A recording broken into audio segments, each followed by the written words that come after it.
Monsieur, bonjour, très heureux de vous retrouver sur le plateau de LCF et sur les ondes de City FM pour votre émission Talk numéro 114 de ce vendredi 9 septembre.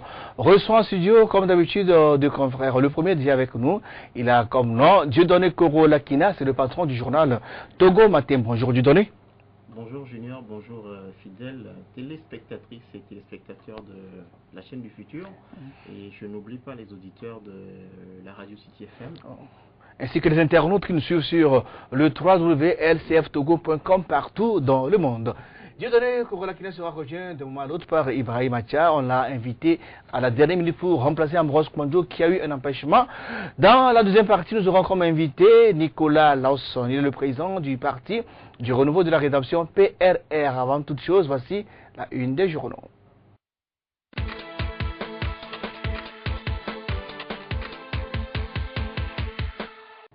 La une des journaux de ce vendredi 9 septembre 2016, nous démarrons par le journal Le Canard indépendant de Augustin Amégan. Opposition togolaise, écho des états-majors des partis politiques. Transport maritime, le port de Lomé va avoir un concurrent de taille. La FTF installe officiellement les commissions élues le 20 août. Liberté dans les kiosques, mouvement de grève à la SNPT, le DG Michel Kézié promet les travailleurs menacent. La direction de l'économie contredit l'OTR, 633,9 milliards de recettes annuelles propres prévues contre 289,5 milliards réalisés au premier semestre. Livre opinion, Togo aussi, le dernier mot sera à la démocratie. Lui dans la lettre du continent, comment Fort Gnassingbé sécurise son sommet. Réflexion Togo, le danger que beaucoup de Guinmina ignorent. L'alternative de Ferdinand Messa Haïté dans les SNPT revendications, la direction générale contrainte à la négociation. SMPT, le DG Michel Kézié s'arroge le statut de directeur d'approvisionnement et du directeur commercial pour s'offrir sa voiture de luxe. Du Togo au Gabon, François Boko et Séraphin Moudunga, ses démissions restées infructueuses. Le changement de l'écosse titre à sa une. Le parc TP3 en ébullition, le ras-le-bol des commerçants et riverains du fait de la pollution créée par Simfaso. ITRA, quand le salaire d'un agent et le manque d'avancement causent des frustrations, vient de paraître la double portion du père sous la plume de l'apôtre Abama François de l'église Parole de vie. Chronique de la semaine dans les kiosques. Éliminatoire CAN Gabon 2017, Togo 5, Djibouti 0, une large victoire qui envoie les éperviers au Gabon. Le Togo est fier de vous, d'ici le président Fort Gnassingbé. Le 354e édition de la fête EPEP célébrée entre cailloux et gaz lacrymogène. Le mythe d'une pierre sacrée est tombé. Au lieu d'une pierre des gains, on en a pris deux. Quel scandale! Le libéral de l'Écosse titre à sa une. EPE 2016, la double prise de la pierre sacrée qui sonne le glas d'un mythe. Le monde gain s'effondre. Épervé du Togo, la belle surprise. Sécurité, sécurité maritime, enjeux et défis du rendez-vous de Lomé. Dans l'Écosse, également économie, développement, finance, banque. 67,6% des promoteurs roulent sur fonds propres au Togo. Sim Togo dénonce le dumping commercial du ciment de Dangote sur le marché togolais. Togo Matin dans les kiosques également, titre dossier sommet sur la sécurité maritime. Pourquoi le Togo et pour quel enjeu? Société, port du bikini, pour ou contre problématique sociétale ou morale. Taxe, les femmes du grand marché menacent. Et bien dans les kiosques également, Flambeau des démocrates qui titre tradition et possession en pays gain. Un patrimoine rendu désuet par la sulfureuse bande Animanché. Landerneau politique togolais, l'inimitié jurée frais à l'alternance. Golf Info, titre Togo. Financement des grands travaux d'infrastructure. Attention au partenariat public-privé. Transport maritime. Lomé Port qui s'affirme. Politique monétaire et développement. Sortir l'Afrique de la servitude monétaire d'ici Kako Nubuko. Eh bien, c'est tout pour... il y a encore un journal avec nous la dépêche qui titre éliminatoire CAN Gabon 2017, le Togo, l'invité surprise. La touche personnelle de Claude Leroy, les Bayoches Chéi, paraît des écoles à venir. Eh bien, je pense que c'est fini maintenant. Retour en studio avec notre invité, Dieudonné Koro Lakina. Bonjour. On va commencer par l'affaire Albert Olympio, donc contre ses anciens associés d'Arsène et de Coris Management, connaîtra son dénouement la semaine prochaine avec le verdict qui sera rendu. Rappelons que lors de l'audience de la semaine dernière, le procureur de la République a requis 5 ans d'emprisonnement ferme contre le leader du parti des Togolais.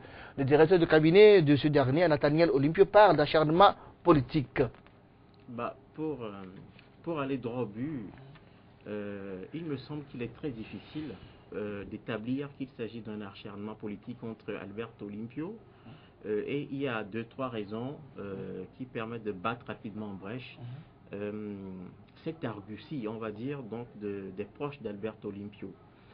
Première raison, il nous semble, c'est que tout d'abord, il est difficile de quantifier le poids politique d'Alberto Olimpio sur l'échiquier national, dans la mesure où le parti n'a jamais participé à une élection et le parti n'est même pas représenté à l'Assemblée, etc.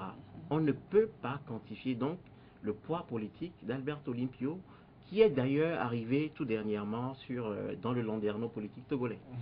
Deuxième raison, c'est acquis et c'est avéré que Alberto Olimpio et sa société Accent notamment est allée chercher 6 milliards auprès de Coris Bank Coris Management. Coris Management, pardon, en 2013. Et puis donc, et c'est avéré également qu'il a des difficultés ou qu'il n'a jamais soldé, il n'a jamais réussi à rembourser. C'est acquis. C'est acquis plus tard d'ailleurs qu'il y a eu faux en écriture bancaire, dans la mesure justement où Alberto Olimpio à un moment présentait justement des relevés de compte d'une banque ivoirienne montrant un solde de 2 milliards. Mais suite à plusieurs recherches, il s'est trouvé que le compte présenté ne disposait que de 3 milliards. Alors, je voudrais tout simplement rappeler que Togo... 3 milliards ou 3 millions 3 millions, pardon. Et je voudrais tout simplement rappeler que Togo Matin s'est intéressé à ce dossier il y a quelques semaines. Et nous avons justement enquêté pour comprendre. On ne peut pas du tout... Et qu'avez-vous vu? Et alors, j'en viens, on ne peut pas parce que, vous savez, le Togo, d'une certaine manière, travaille depuis plusieurs années à être à l'abri des soucis avec des organisations de droits de l'homme, etc. S'il faut faire un acharnement politique contre un leader politique, il y a Jean-Pierre Fabre, quand même, qui reste avec son parti la deuxième force. Peut-être que le pouvoir s'en est accommodé. Non. Dans l'affaire des incendies des grands marchés, vous savez, Jean-Pierre Fabre est poursuivi, mais il n'a jamais été, il n'a jamais été enfermé, etc. On ne peut pas parler, par exemple, d'acharnement politique. Et dans la mesure même où Alberto Olimpio, en mars 2015, au sortir d'un rendez-vous avec le juge, il disait clairement qu'il était difficile d'établir qu'il s'agissait d'un acharnement politique.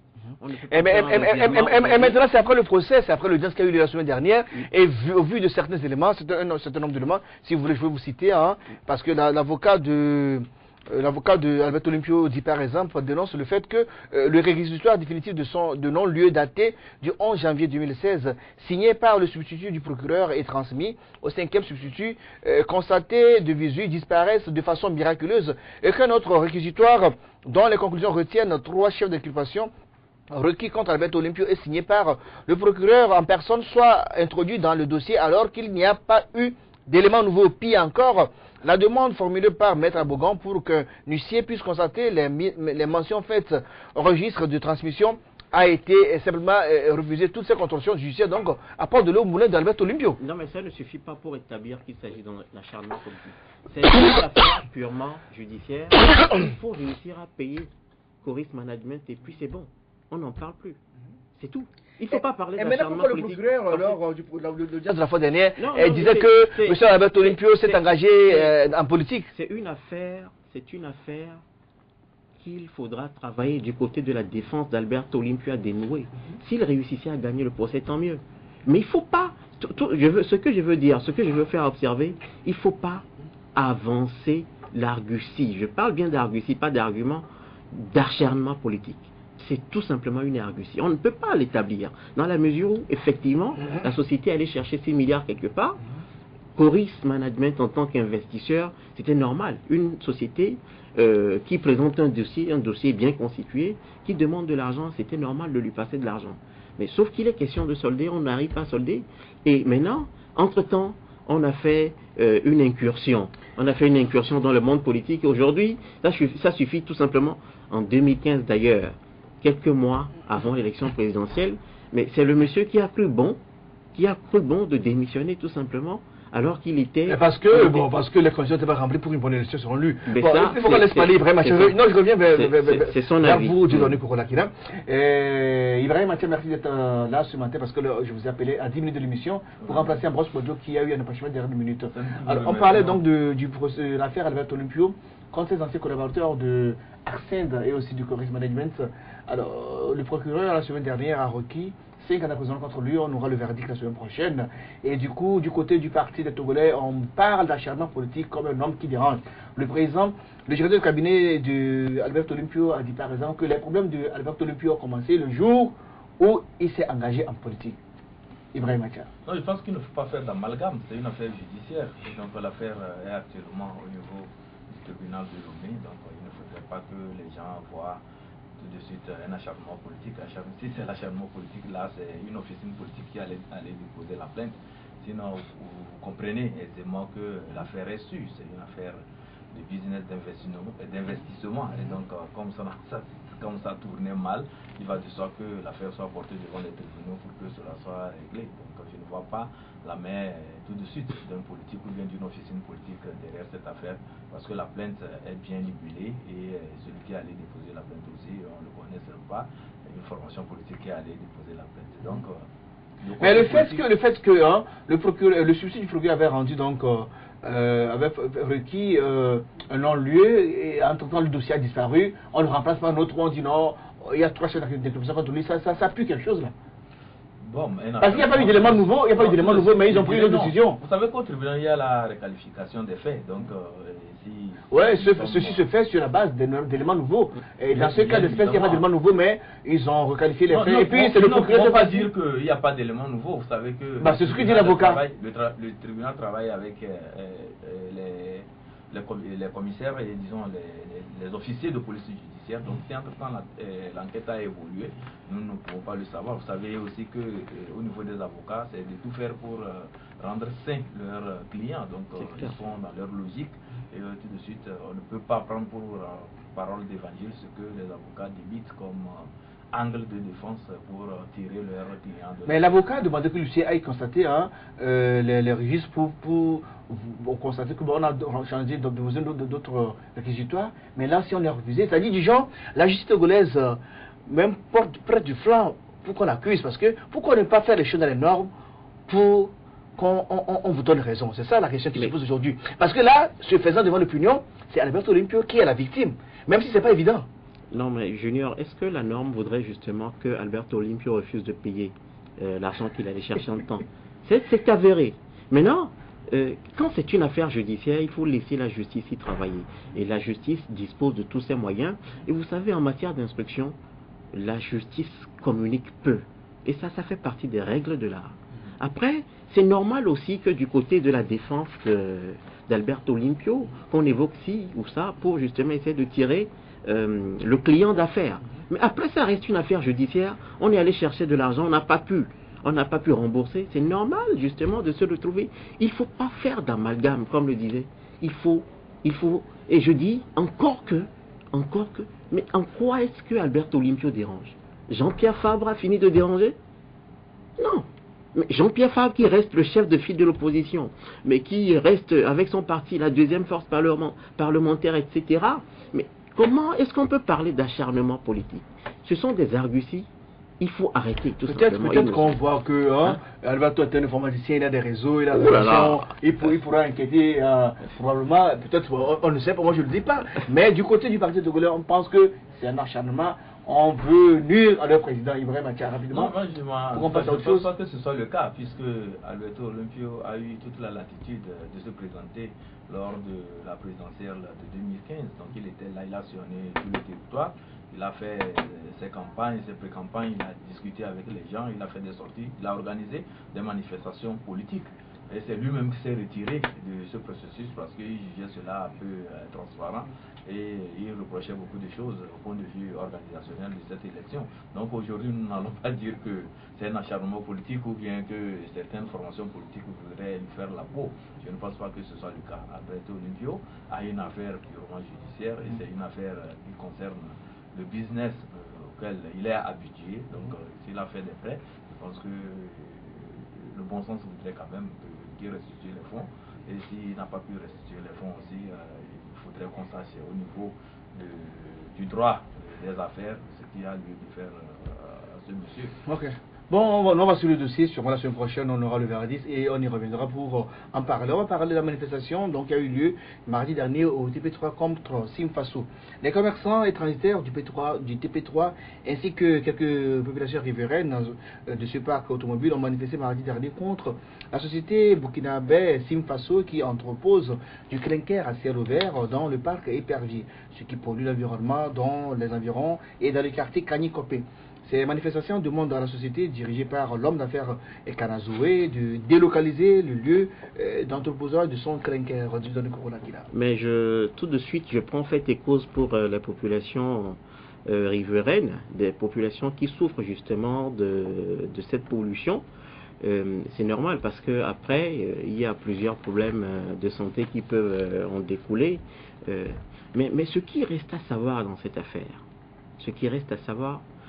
est-ce que Simfaso exploite illégalement le clinker, enfin, ou l'entreposage se fait dans des conditions illégales?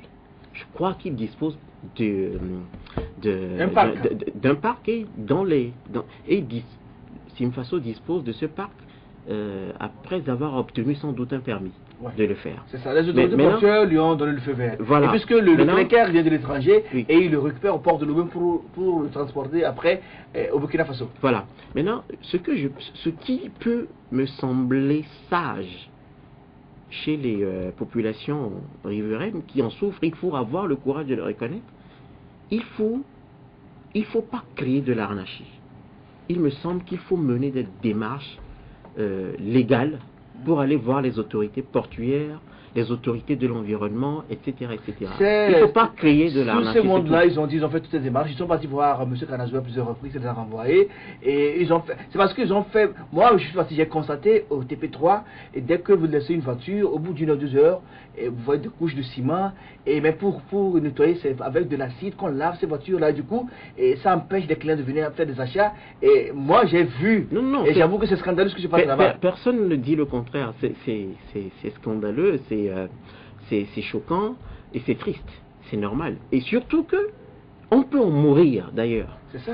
On peut en mourir. Pour les populations riveraines qui là, tous les jours. Ce que je dis, maintenant, si il y a un statu quo auprès des autorités portuaires, c'est déplorable.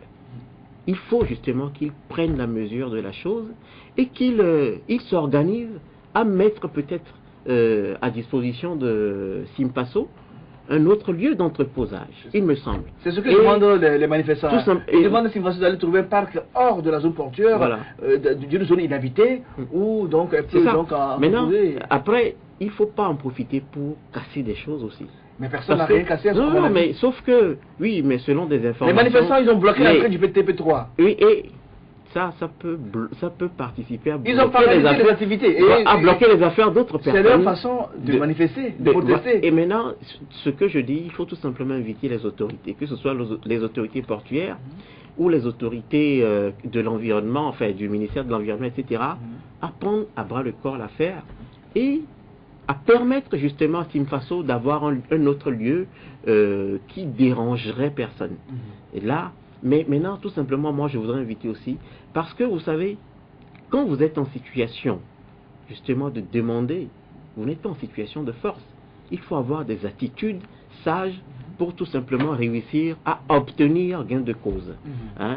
C'est tout ce que je dis. Je prends fait et cause pour les populations et je me mets dans leur peau, justement, pour partager leur douleur. Alors, comment les sociétés portuaires peuvent-elles donner l'autorisation à une société d'entreposer du clinker à ciel ouvert au plein milieu des parcs automobiles, d'abord port automobile? Non, le problème, c'est ce que nous disons, il n'y a pas une vision lorsque nous entreprenons des choses dans ce pays, ce que nous reprochons à nos dirigeants et à nos responsables. Parce que quand on veut poser un acte, on ne prend pas soin de voir tous les contours, de voir est-ce que l'acte que nous voulons poser là sera préjudiciable pour les citoyens, pour nous-mêmes et pour l'environnement.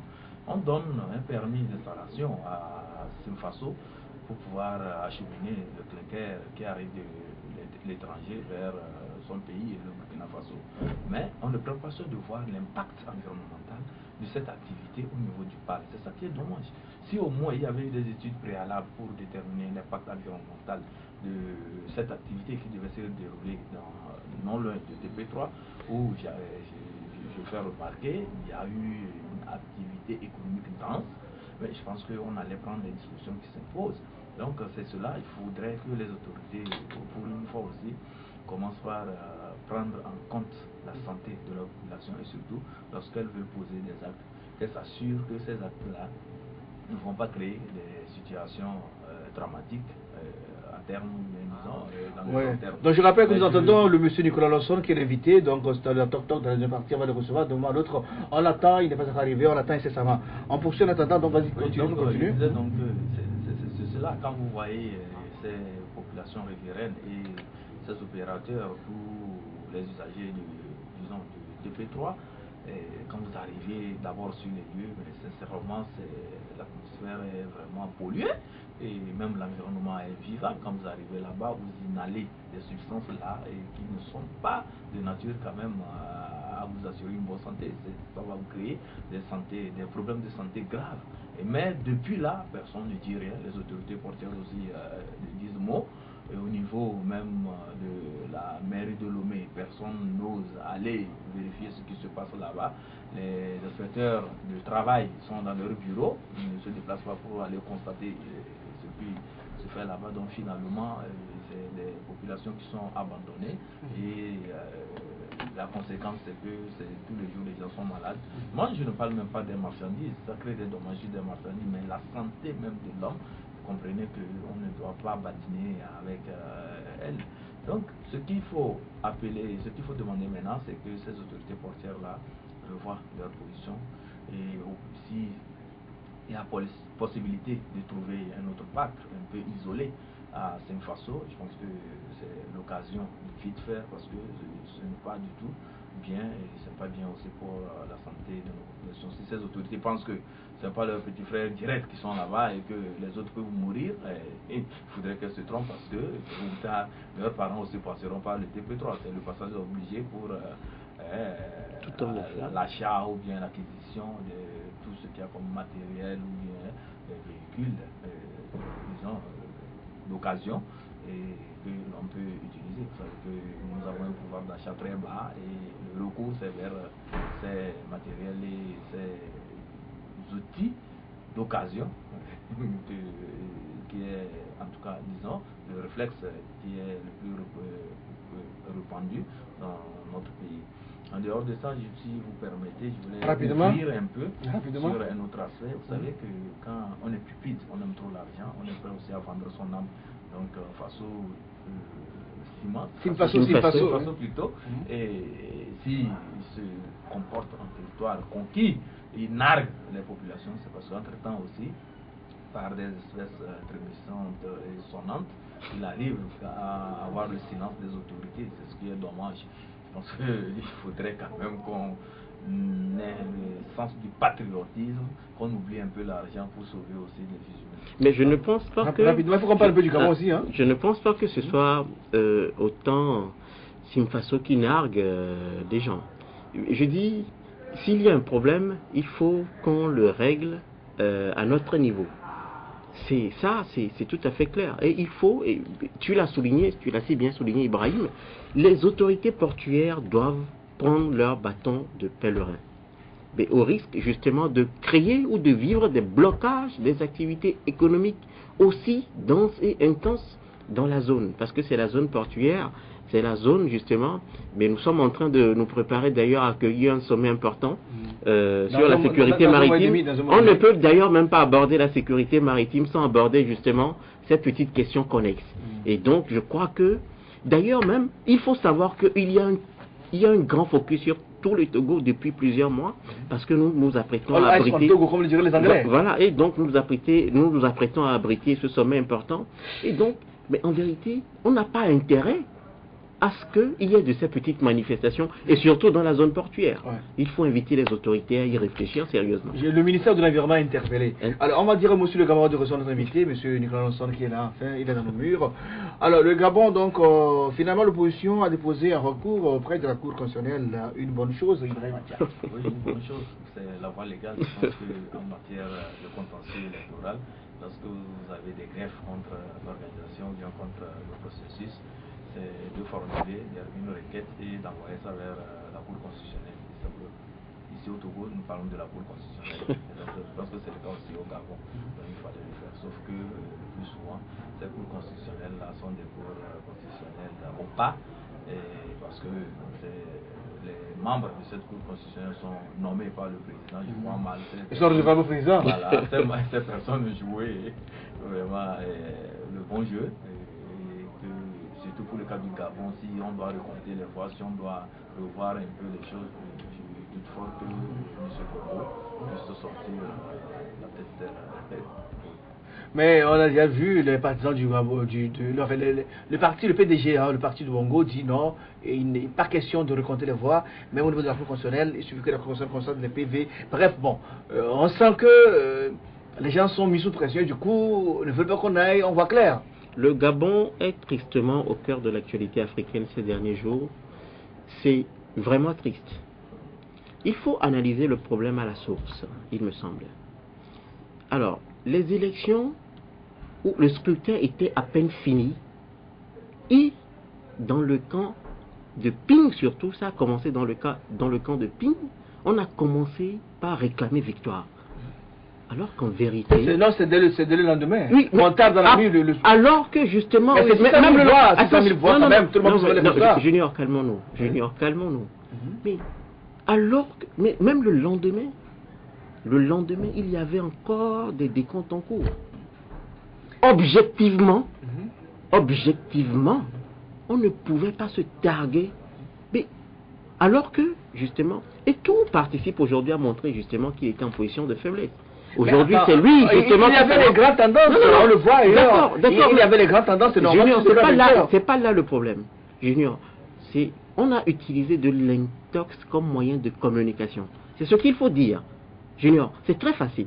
En communication, on peut utiliser de l'intox. On bombarde. Et donc, attention. Junior, il ne faut pas déplacer. Non, ne déplaçons pas le débat. Je dis la source du problème. On n'a pas l'armée, derrière soit on n'a rien.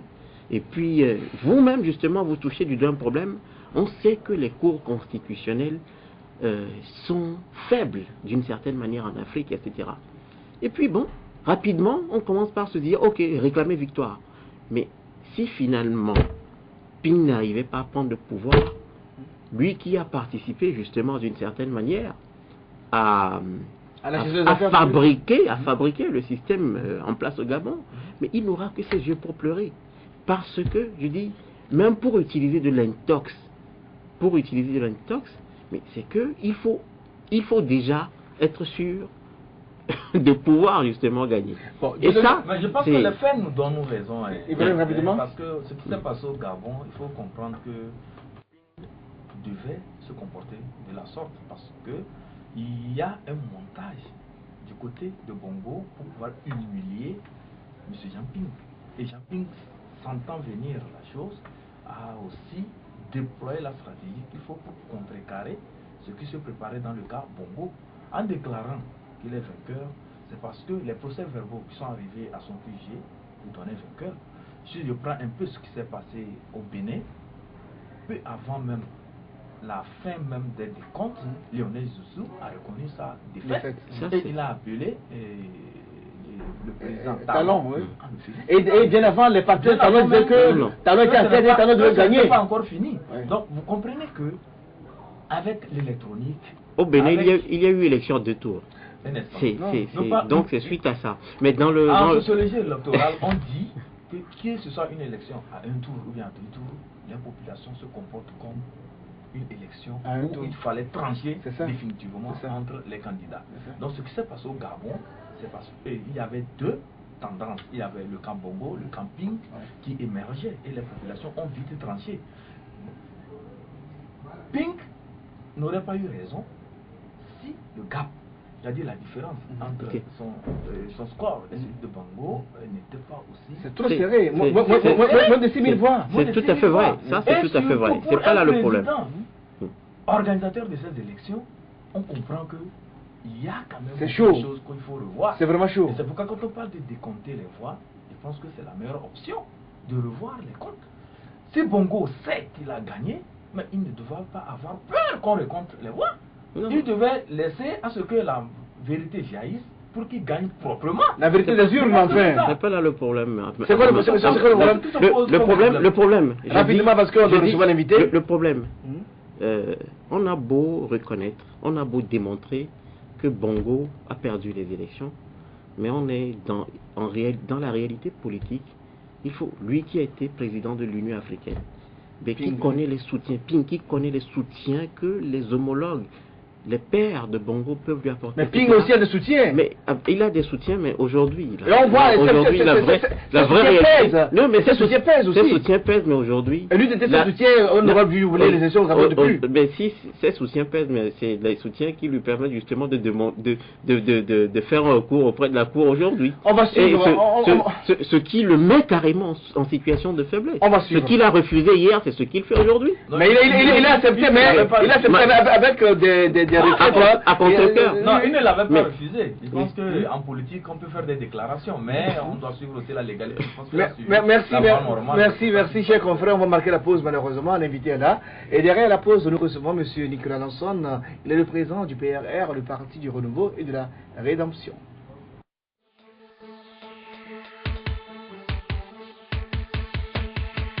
Suivez tous les lundis, mercredis et vendredis votre émission Toc Toc. Toc Toc passe au crible les grands sujets de l'heure et développe des thématiques sur le plan social, politique, économique, sportif et culturel. En studio pour en débattre des journalistes et des experts. Rediffusion la nuit à 22h30.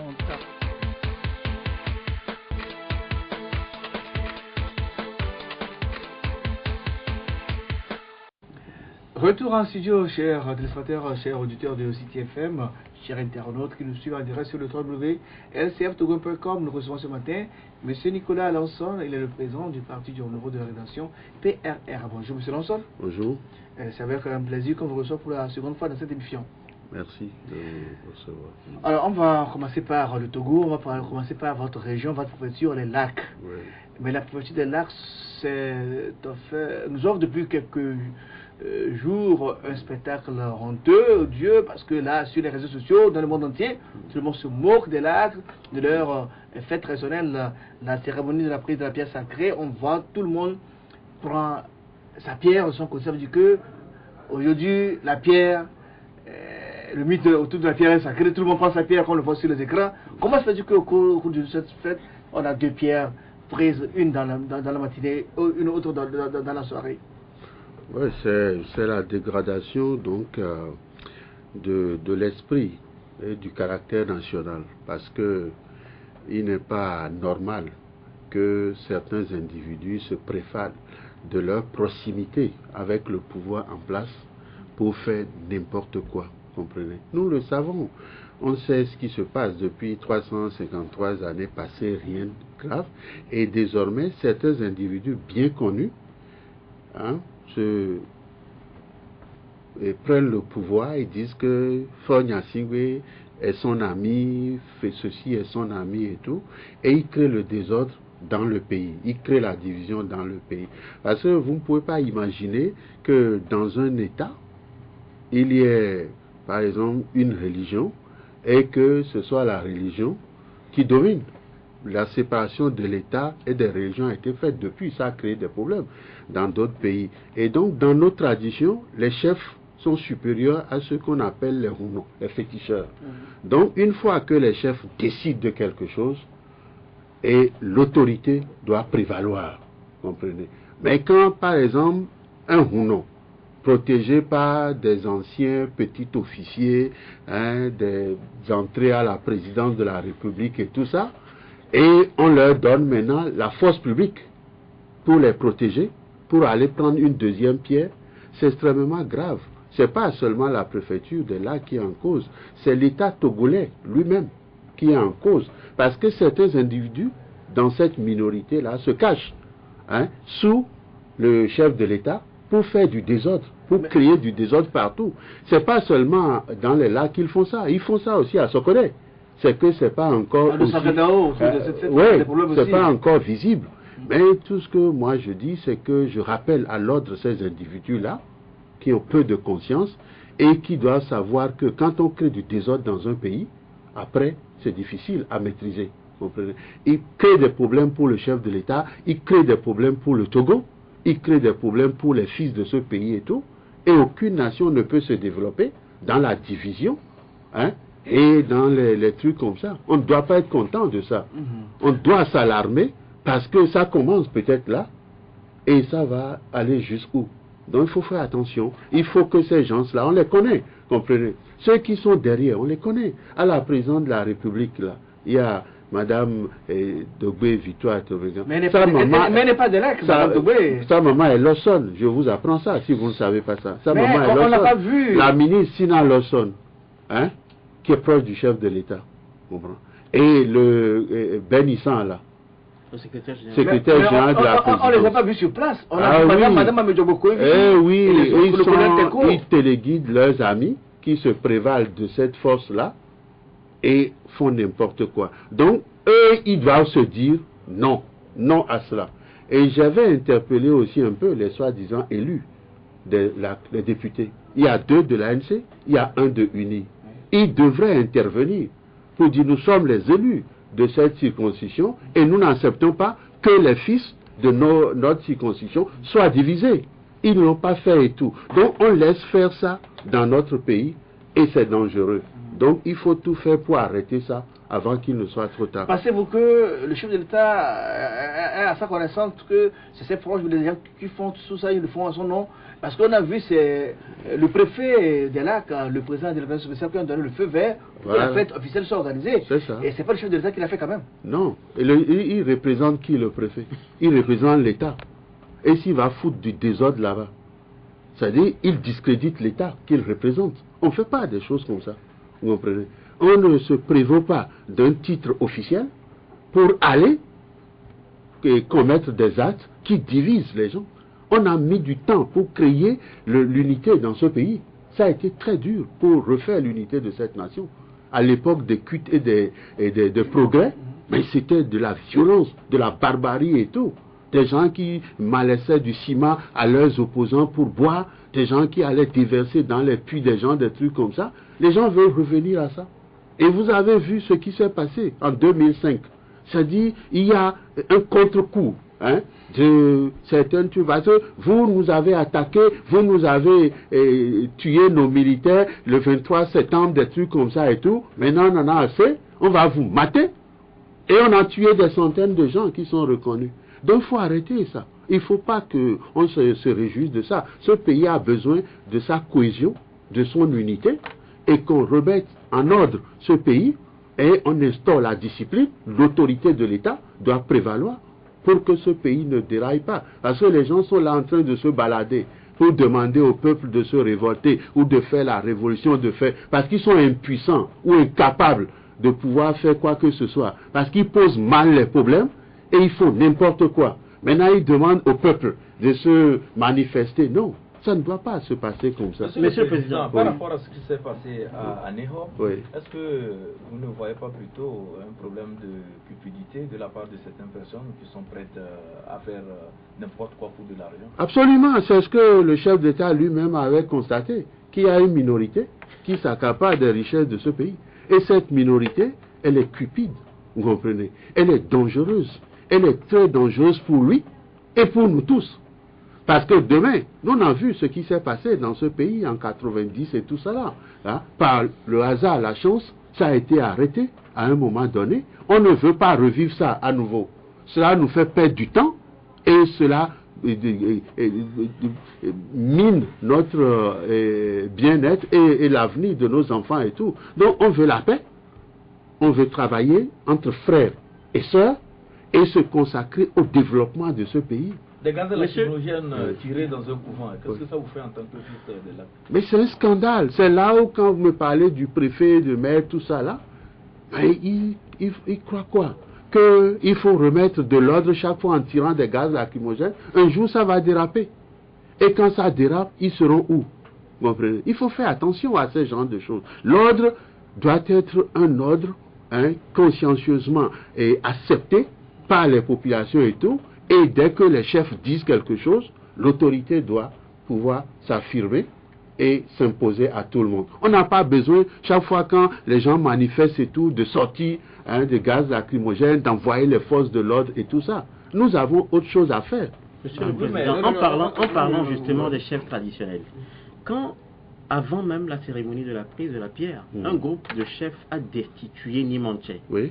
on a vu d'autres chefs traditionnels s'allier à certains élus pour dire non et remettre en selle le pouvoir de Nimanche. Mais Comment expliquez-vous cette situation? c'est ce petit groupe de chefs traditionnels qui viennent remettre en place un imposteur. Vous comprenez? Ils sont qui? Et depuis quand ils ont acquis cette autorité-là qui leur permet de remettre en place un imposteur? Cet individu, je le connais. Je vous raconte l'anecdote. En 2005, il avait dit que ils appellent ça Amenouibe, des gens qui sont morts, vont voter pour moi. Et il faut que je paye et tout. Cet individu-là, il sort d'où? Et comment des gens censés responsables peuvent se dire je suis chef? Et parce que il y a à Anéro ce que je n'aime pas. D'ailleurs, parce que ça a été créé depuis le temps de Sylvanus Olympio, qui est venu installer un deuxième chef et puis tout. Le chef que moi je reconnais, qui était là avant tout le monde, c'est le chef de Gridi. C'est lui le premier. Savado. Non, c'est après. C'est lui. C'est le premier qui était là. La terre appartient aux premiers occupants. C'est lui qui a donné femme à l'ancêtre de Lawson et tout ça. Et les autres sont venus après. Donc personne ne doit se prévaloir d'une autorité supérieure à la sienne et tout. Et quand il décide, il faudra accepter ça. Des petits chefs qui sont venus après parce qu'on leur a donné quel arrêté et tout, et ils vont... Mais il n'y a pas de demi-chef. Un chef est un chef. Non, il y a dans toute chose une préséance, vous comprenez? Il y a un chef. Et ça, chez nous, dans notre culture, dans notre tradition, il y a un chef. Il y a le chef supérieur et tout. Donc il faut mettre... Vous savez, quand l'ancien chef des Adigo, Nana Oniko, était là, on s'entendait bien. Je lui avais dit, si un jour, par la grâce de Dieu, j'avais un pouvoir, je mettais de l'ordre.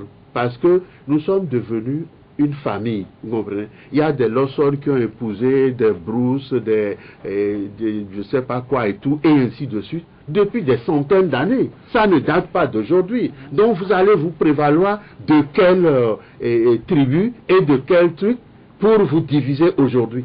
Quand vous convoquez le passé, vous convoquez les démons et les fantômes. Et ça devient difficile à gérer. Donc il faut qu'ils cessent de faire ça. Ceux qui nous parlent du passé, ce qui nous intéresse, nous, c'est le présent. Et demain, qu'est-ce que nous pouvons faire aujourd'hui pour que les Togolais soient unis, pour que les Togolais travaillent ensemble fraternellement, que les gens soient bien payés et se sentent fiers d'être Togolais, et comment préparer l'avenir de nos enfants. C'est ça qui est plus important. Monsieur le Président, vous avez le sentiment que certaines personnes veulent prendre le contrôle de ces rituels-là ou non, c'est des parvenus, ce sont des arrivistes. C'est que quand vous n'avez rien de concret, de bien à faire, vous divaguez. Vous faites du n'importe quoi pour vous prévaloir et pouvoir gagner votre vie de cette façon-là. Vous comprenez? Ces gens-là, qu'est-ce qu'ils nous apportent par cette dispute-là, ces deux pieds et tout? Qu'est-ce qu'ils veulent? C'est eux-mêmes qui ont le discrédit, vous comprenez? Ils portent le discrédit d'avoir travesti, d'avoir dénaturé, un truc qui faisait que les fils de cette préfecture pouvaient au moins se réjouir et puis passer le temps. C'est même pas la fête de l'art seulement, parce qu'il y a les gains qui viennent du Ghana et du Bénin aussi. Et du coup, ce faisant, on renvoie à ces étrangers, les touristes, les nombreux touristes qui viennent. Mais bon, vivement qu'il y aura une solution, on l'espère vivement. Oui, mais en tant que fils du milieu, rapidement, parce qu'il faut qu'on parle de choses. Non, moi, j'interpelle le chef de l'État. Il est temps maintenant que l'autorité de l'État soit restaurée dans le pays. Il faut un État juste et fort. Vous comprenez? Parce que si l'État n'est pas juste, si l'État n'est pas fort, c'est le désordre. Et après ça nous emporte tous. Et c'est le déclin. Le pays est en train de s'abîmer. Vous comprenez? Et il faut absolument qu'il prenne le dessus, qu'il restaure l'ordre et la discipline. J'ai plus ou moins confiance et je prie. Je prie parce que c'est pas de mon intérêt que ça dégénère. Hein? C'est pas bien pour mon pays qu'on entre soit en révolution ou dans des trucs comme ça et tout. On a vu ce que ça a créé dans ce pays dans les années 90 et tout. On ne veut plus revoir ça. Comprenez? Donc il faut qu'il sévisse. Il a commencé à sévir en limogeant ce Manitou de je ne sais quelle finance et tout, qui a amené le pays à la catastrophe. Vous parlez du ministre Ayassor? Absolument. Il faut qu'il sévisse et que cette minorité de prédateurs qui est en train de structurer notre pays et de faire de n'importe quoi, il faut qu'il les arrête avant qu'il ne soit trop tard. Bon, non, il faut qu'on évolue, parce qu'on va parler d'autre chose aussi.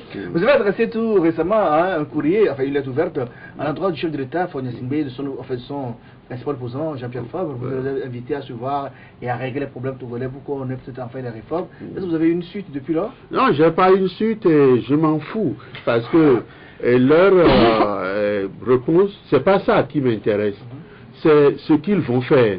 Hein, pour que ce pays connaisse enfin une certaine accalmie et qu'on réfléchisse. Regardez ce qui se passe au Gabon, par exemple. Ce qui est passé en Côte d'Ivoire, nous devons tirer les enseignements positifs de cela. M. Fonia Singbe, il est venu au pouvoir dans les conditions que nous savons et tout, 2005 et tout, et puis de l'eau a coulé sous le pont et nous sommes en 2016 aujourd'hui. Est-ce qu'il faut avancer ou est-ce qu'il faut reculer? Quel est le prix que nous sommes prêts à payer si nous convoquons toujours le passé? Ou si les gens, au lieu de faire des propositions au peuple togolais, de donner une vision à cette nation et tout, ils se disent parce qu'il est le fils de Nyasingbe Yadema, et il a fait 38 ans, il a fait ceci, ça fait 50 ans, donc il doit partir. On ne fait pas de la politique comme ça. Ça, c'est de la bêtise humaine, ça. On fait de la politique en disant, M. Fonia Singbe, il a un gouvernement qui est un gouvernement d'imposture parce que vous dites, vous allez faire un mandat social, mais vous avez supprimé les allocations de départ à la retraite, vous refusez d'augmenter les salaires de façon convenable. Les députés se sont entendus pour augmenter leur rémunération de 71% à 125%. Et au moment où ils faisaient ça, personne n'a rien attendu. Et ce n'est pas un problème pour eux. Mais pour faire les réformes qu'il faut, pour que ce pays marche, il y a problème. On crie, on agite, on fait marcher des gens, on fait du désordre et tout. Depuis je ne sais pas combien de temps, dans notre constitution, article 132 à 136, il est exigé la création d'un conseil économique et social. Ça ne les intéresse pas. Et du 14 au 15 de ce mois, il va y avoir à Cotonou la réunion des conseils économiques et sociaux dans le monde. Vous comprenez? Excepté le Togo alors? Excepté le Togo. Vous comprenez? Pour parler de comment réduire la pauvreté. Comment éradiquer? Parce que c'est le problème cruel de l'Afrique aujourd'hui. C'est notre premier problème. C'est ça qui fait que nous sommes dépendants. Que des gens viennent de l'extérieur pour se foutre de notre gueule. Mais pourquoi vous ne faites pas la proposition? Vous avez du nouveau. Mais est-ce que je n'en parle pas depuis? Est-ce que vous-même, les journalistes, ça vous intéresse? Vous n'en parlez pas. Vous parlez de APG. Allez voir le chef de l'État. Je lui ai écrit. Est-ce qu'il veut me voir? Son prédécesseur m'appelait. Mais est-ce que vous avez pris audience et vous l'avez refusé? Non, j'ai demandé. Et il ne vous reçoit plus? J'ai demandé à, comment il s'appelle, Tedji, là, le chef de protocole. Oui. Et Assoulé, que je connais bien, qui a travaillé avec nous à la primature et tout. J'ai demandé s'il veut me voir, je suis disponible. Non, ça c'est pas une demande, ça vous avez dit s'il veut vous voir. Oui, s'il veut me voir. Introduisez une urgence à bonne du forme. Vous savez, quand j'ai écrit la dernière fois, j'ai apporté la lettre moi-même à la présidente de la République. J'ai apporté ça. Comprenez? Je ne vais pas aller commander qu'on me reçoive. Comprenez?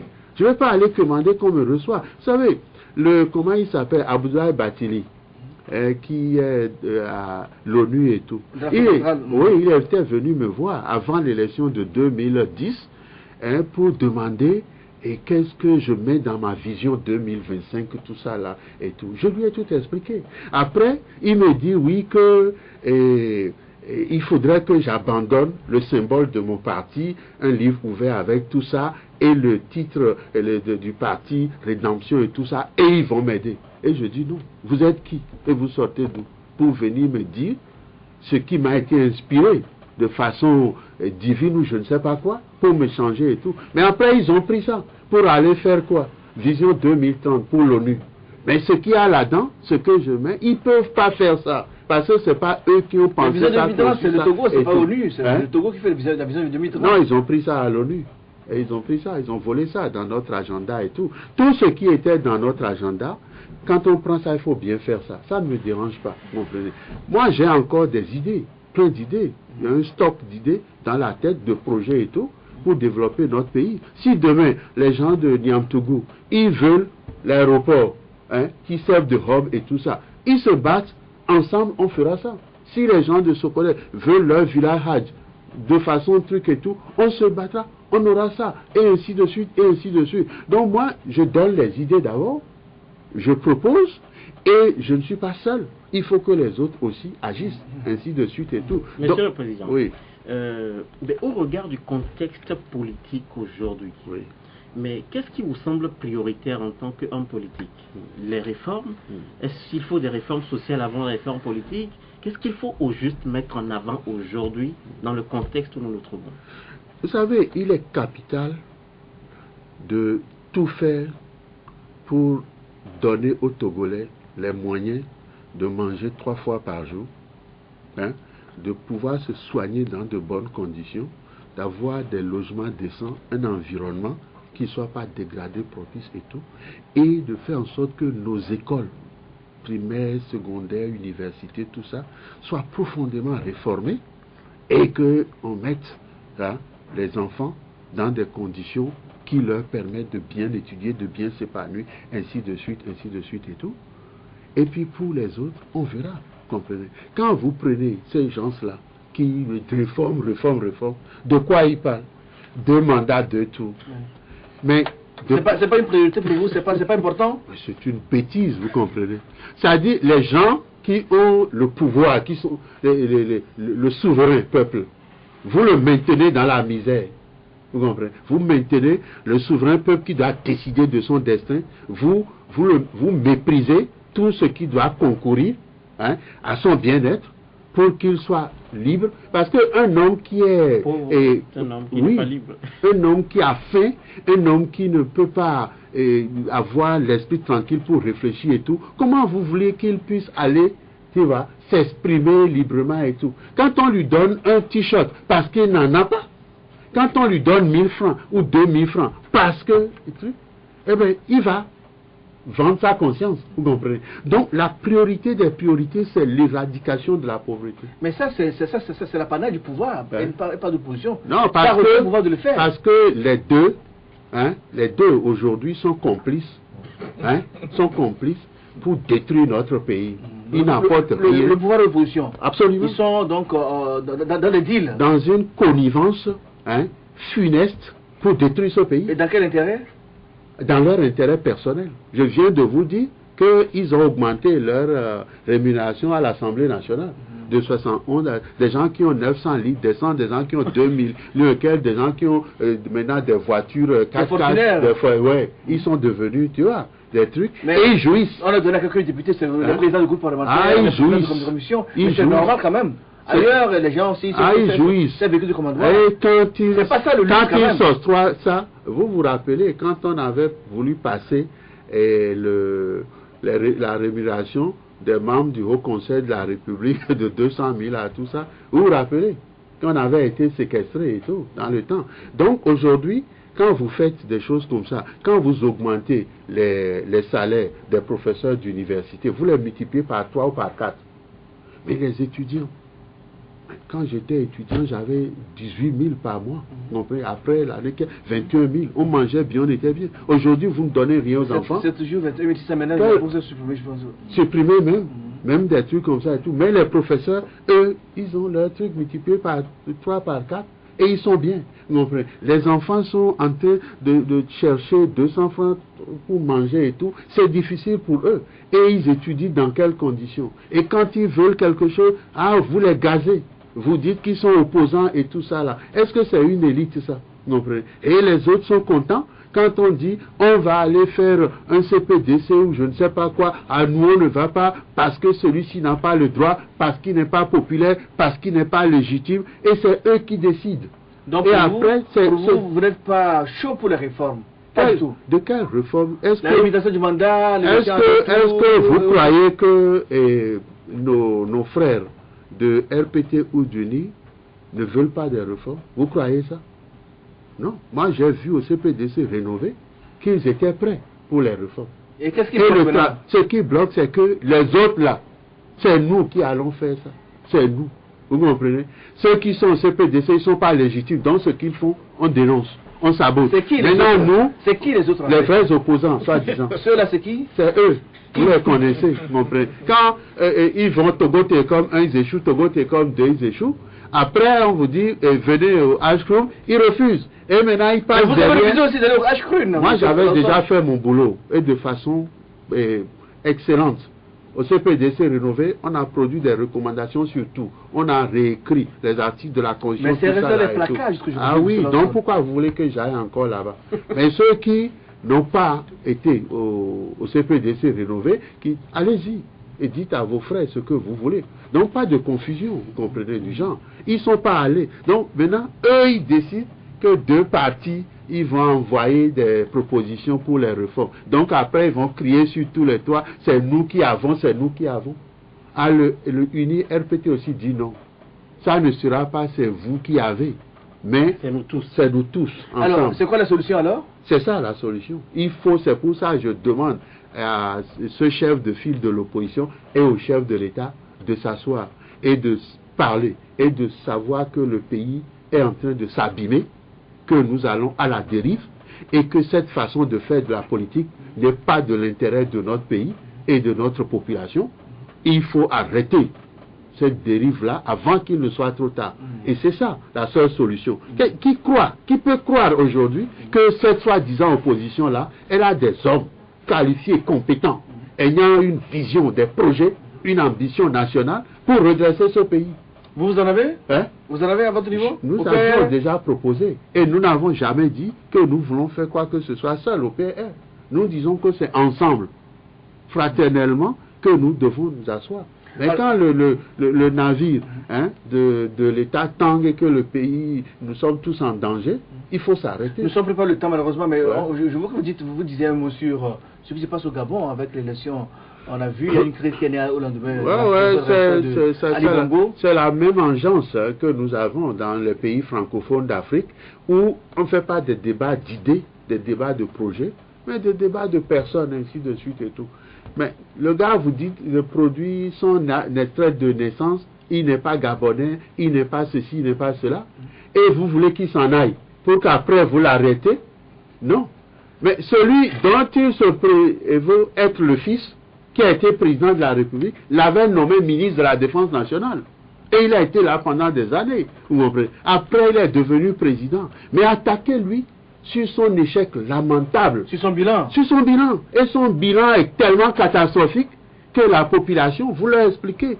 Est-ce que c'est normal que vous viviez dans des conditions animales comme ça et tout? Les gens vont vous dire non. Donc nous voulons changer ça pour vous. Nous voulons donner ceci et tout. Ils ont mis le débat sur la question de il n'est pas le fils de Bongo, il est nigérien, il est tout ça et tout. Donc le gars, bon, puisqu'il a les moyens et l'État à sa disposition des forces, ah ben il s'accroche et il va vous embêter et vous allez laisser le sang couler et tout. Donc vous êtes co-responsable de cette histoire-là. Vous ne pouvez pas vous prévaloir d'être des opposants, d'avoir été volés et tout.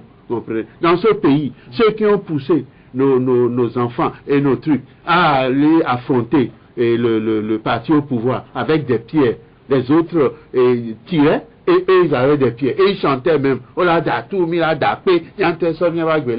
ils sont morts, des centaines comme ça. Et aujourd'hui vous continuez à jouir, vous allez danser avec les gens qui sont au pouvoir et tout, et vous continuez à manipuler les consciences en disant vous êtes des opposants, vous voulez l'alternance, le changement, pour faire quoi? Dieu seul sait. Que les autres s'en aillent, que vous veniez. Donc vous soutenez Ali Bongo? Je ne soutiens pas Ali Bongo. Je vous explique un état de fait qui est une réalité et nul ne peut s'abstraire des réalités et réussir. C'est dans une situation donnée qu'il faut faire les choses.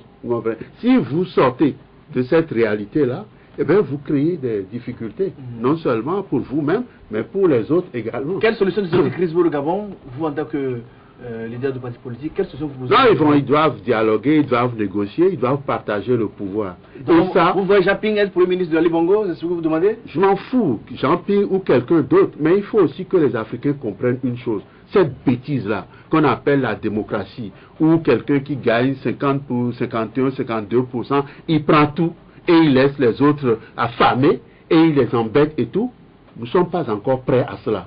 Comprenez? Nous ne sommes pas encore prêts. Nous avons à recruter, surtout au Togo par exemple, nous avons que 0,73% de notre population dans la fonction publique. Nous devons aller à 3, 4, 5, 6%. Nous devons tripler, quadrupler les salaires dans ce pays et tout. Loger les gens, mieux soigner les gens et arriver à un moment donné, ben, on peut avoir ce privilège-là que bon, quand certains viennent, ils font 5 ans, 10 ans, ils s'en vont, d'autres viennent. Mais aujourd'hui, on doit tous travailler ensemble. Donc, et maintenant, vous proposez que le gouvernement actuel associe les opposants à la gestion du pays. Absolument. Vous rejetez combien? 40% des gens qui sont partis voter pour eux, et ceux qui ne vous aiment pas tous les deux, qui sont 20 ou 30%, vous les rejetez aussi. Et vous accaparez cette minorité, vous accaparez des richesses, et vous jouissez au mépris de ces gens-là. Les gens travaillent, vous allez prélever des impôts, des taxes et tout ça, des droits de douane, et vous jouissez de ça. C'est un clin d'œil envers le parti au pouvoir, vous voulez comme non-ministre, vous donnez le poste. Ça veut dire quoi ça? Vous êtes un présenteur ou quoi? Vous croyez que je suis là pour parler de ce truc? Vous croyez que si je voulais être ministre, je ne serais pas ministre depuis 1980, quand j'avais fait la constitution de ce pays? Vous comprenez? Non, il faut arrêter ces dégâts-là. Vous comprenez? Ce qui se passe est dangereux. Nos frères ont faim partout. Notre environnement se dégrade. Nos enfants n'ont plus de respect pour qui que ce soit, quoi que ce soit. Allez dans les écoles, c'est plein d'herbes, c'est sale. L'université, c'est une brousse. Vous comprenez? À Kara, c'est pire. Vous voyez des moutons, des porcs dans les salles de cours, des conneries comme ça. On a du travail. Et les gens nous parlent de APG, de réforme d'école. Non, il faut d'abord restaurer la dignité de notre peuple et élever le peuple togolais à la dignité humaine en leur donnant ce qu'il faut pour leur. Peut-être que les réformes peuvent changer les choses. Quelle réforme? Ça ne changera rien. Ça peut faire une décrispation. Quelle décrispation? Ça ne changera rien du tout. Vous comprenez? Si demain, au Ghana par exemple, le Ghana, prenez le Ghana à côté. Là, il vient de donner un quitus à Bolloré pour aller lever 1,5 milliard de dollars pour transformer le port de Tema en port en eau profonde. Celui de Lomé. Oui. Voilà. Qu'est-ce qu'il cherche? Après avoir pris 300 milliards chez nous ici, bouffé, vous comprenez, et détruit notre port, il va aller prendre là-bas 900 milliards pour les détruire également et il crée une compétition inutile. Détruire, vous dites? Il a détruit notre port. C'est fort quand même. Ah oui, allez-y. Il fait beaucoup pour le port de Lomé. Allez-y, allez me montrer ce qu'il a fait. Malheureusement, on n'a pas le temps pour en parler. Ouais. Monsieur Nicolas Lawson, merci d'avoir répondu à notre invitation. L'émission s'achève ainsi. C'est à vous de faire la conclusion. Oui, ce que je demande, c'est-à-dire nous sommes devenus par la force des choses des frères et sœurs, comprenez? Et nous sommes condamnés à vivre ensemble, à travailler ensemble pour être heureux ensemble. Parce que quand certains sont heureux, d'autres malheureux, la vie n'est pas bonne. Ça crée la frustration. Oui, et le pays n'est pas vivable, vous comprenez? Il ne faut pas souhaiter ça à son pays. Tu vois, les gens, il y a eu la guerre civile aux États-Unis en 1865. La guerre de sécession. Ça a mis du temps et tout. La France a fait plusieurs révolutions. 1700, c'est des morts, c'est des trucs et tout. Il faut qu'on évite ça à notre pays. Vous comprenez? Il faut qu'on fasse tout pour que les gens comprennent le message christique qui est de s'aimer, de se pardonner, vous comprenez, et d'avoir la foi. Et c'est seulement dans la foi et dans ce message-là que nous pouvons construire ensemble. Regardez ce qui se passe au Moyen-Orient. Histoire de sunnites, de chiites et tout ça là et tout. Vous voyez le dégât que ça crée. Les souffrances et tout ça là et tout. Je ne veux pas ça pour mon pays. Donc je veux que les Togolais soient unis. Les Togolais soient unis et qu'on restaure l'ordre, le respect les uns des autres et qu'on travaille ensemble pour construire ce pays. Parce que nul n'a la science infuse, ni le monopole, vous comprenez. Quand nous sommes 5, et qu'il n'y a que 2 qui travaillent, il y a une perte. comprenez? Donc si nous sommes les 4 à travailler, nous produisons plus et nous gagnons plus. Merci à M. Nicolas Lanson. Je rappelle qu'il est le président du Parti du Renouveau et de la Rédemption PRM. Merci à Dieudonné Koronakina de Togo Matin. Merci à Ibrahim Acha de Temps Nouveau. Merci vraiment Ibrahim pour avoir sauvé les meubles à la dernière minute. Mesdames, Messieurs, je vous remercie pour la fidélité à Tok Tok. Merci vraiment pour votre fidélité renouvelée. Merci à tous nos amis qui nous suivent partout dans le monde grâce au www.lcrtogo.com. L'émission s'achève. Bon week-end. Le week-end sera très long. Bonne fête de Tabaski. À tous les amis musulmans qui vont fêter dans lundi. Nous, on sera là ici pour un nouveau numéro. Portez-vous bien.